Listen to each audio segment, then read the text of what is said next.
We have a jail that has become notorious for neglect and abuse and losing human beings. And the fact that you would consider putting a material witness and a rape victim in there is it's stunning to me.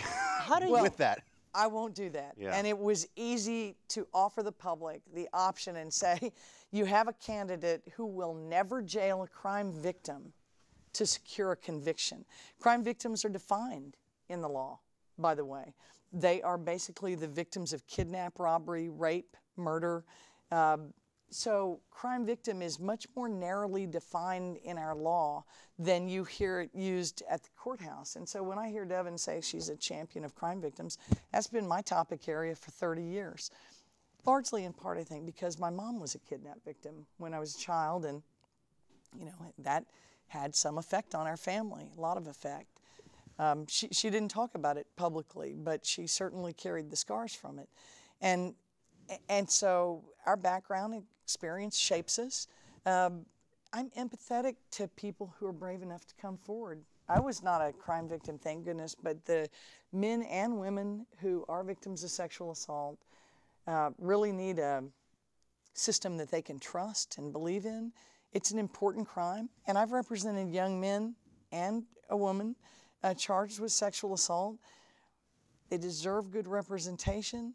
We can't make these accusations lightly. We need to give the defense, I think, an opportunity to offer an explanation.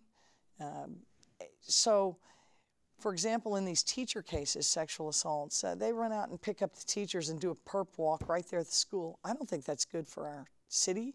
It's certainly not good for the students in that school, much less the victim. Well, all of this so we ought to wait and see how the evidence plays out before we directly take those charges, unless there's extenuating circumstances. You catch somebody in the act, great. Let's try to jack up his bond. Mm-hmm. What makes you think that you can maybe mend or create new bridges with the sheriff's office and the police departments out there going on? What are things that you're going to do different? Because some would say that the relationship between the district attorney's office and the sheriff's office and other police agencies should be one that's symbiotic, that works together. However, some might argue that that's not the case now.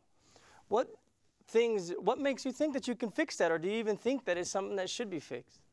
Well, yes, I think we want to have, between our leaders in criminal justice, we need communication. I mean, this is a huge county. People need to be able to work with each other. We have to make an effort in the DA's office to work with the sheriff, the police chief, the mayor, and all of the constables and other police chiefs that make up, 60 law enforcement agencies. But symbiotic relationship, no.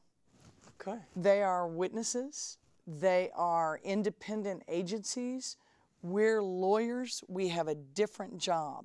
Their job is to protect and serve, make the streets safe. And I think the DA should and can embrace the concept of making the streets safe, but not by going out literally and policing, but by organizing the office in a way that protects people not just from violent crime, but from serious theft and embezzlement, fraud, property crimes, that brings law enforcement together for planning sessions so that when they are conducting their criminal investigations, the district attorney can provide support in the form of advice, counsel, warrants, liaisoning with attorneys, private attorneys for targets and witnesses. And so symbiotic, no. A healthy working relationship, yes.